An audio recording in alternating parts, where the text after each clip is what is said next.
Vakadzi vaye zvakare vana vaMwari, ndofara kukuchingamidza mukati mezuva ranhasi kuchirongwa chedu chamazuva ose kuNhai Pastor. Toda kutenda kune vazhinji vari kutumira vamwe zvatiri kudzidza panapa.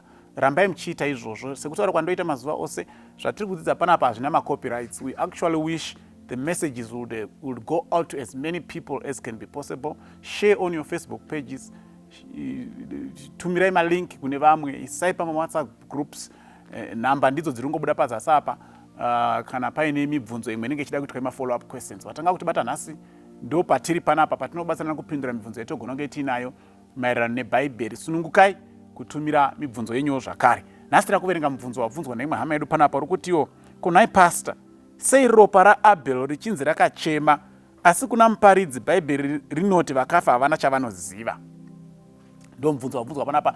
Unowatanga kutibata nhasi mashure takadzidza ndofunga mavhiki anokwana kuita matatu akadungamidzana tingori panyaya yevakafa chete. Takataura nyaya dzana Sauro achienda kun'anga yekuEndo, Samuel achinzi akakwira, zvese takazvitaura.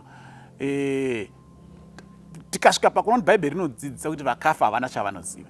Saka mubvunzo wakuti ko sei ropa raAbel richinzi rakachema kana Bhaibheri richiti vakafa havana zvavanoziva. Ndira kuverenga vhesi yacho iri kuna Genesis chapter 4 vhesi ya 10. Mwari anoti, and he said, what have you done? Ari kubvunzwa ndiCain.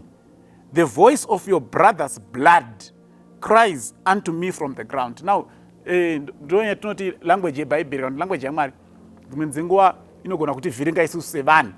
Saka tinotadza kunzwisa kuti Mwari anga achiti kudii because tenge tatadza kunzwisa language inenge ichishandiswa naMwari ipapo. Regai tenge ndaverenga Genesis chapter 5 verse ya 4 then tozozama kutsanangura chiri kuti zvairevei kunzi ropa raAbel riri kuchema.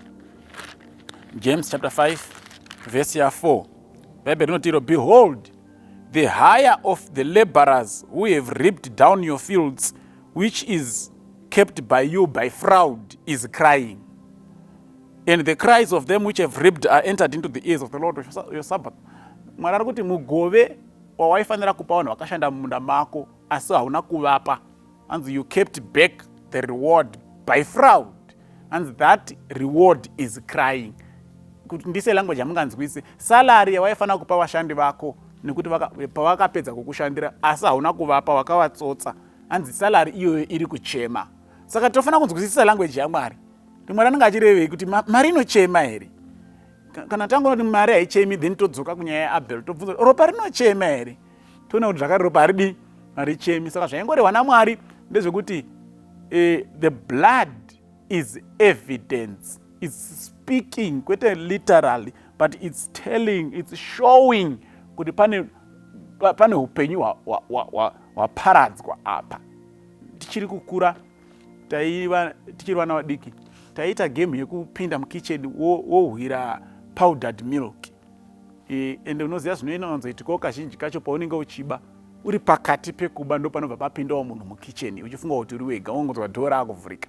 Saka kazhinji kacho waida kubva wakasika kuda kubwira kuti usaoneke, but inobva yati puretated nemuromo mweenda pasi. Wozonzwa kana ari sisi kana ari mukoma apinda onzi uri kuba mukaka kaiwe woita nharo. Zvonzi uyu mukaka uyu uri pamatama pako uri kutaura kuti wanga uchiba mukaka. Nawo mukaka hautauri. But the statement yo yaingoreva kuti that milk on your cheeks is evidence of what you have been doing. Saka Mwari ari kuti kuna Cain, ropa iri, it's evidence that you have killed your brother. Mwari ari kuti the salary iri muhomwe mako inofanira kunge iri muhomwe yemushandi. It's evidence that you are a fraudster. Saka zvinhu izvi hazvitauri, ropa haritauri, vakafa havana zvavanoziva. Chaingorehwa naMwari ndechekuti ropa raAbel is evidence, and evidence speaks mumacourts. Todaira zvajeka, Mwari atibatsire atikomborere. Amen.